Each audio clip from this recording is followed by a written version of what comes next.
মৈত্রী যাত্রা নামে নারীবাদীদের একটি অনুষ্ঠান হয়েছে। অনুষ্ঠানের আগে এর সপক্ষে তারা ব্যাপক প্রচারণা চালিয়েছেন।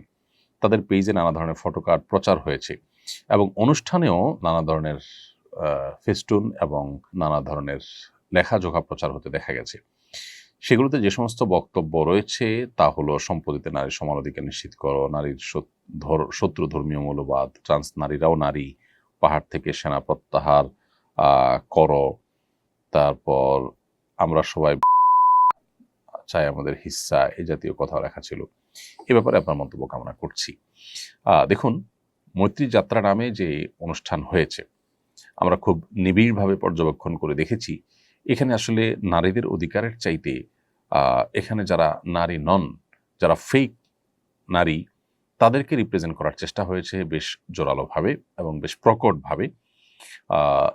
একজন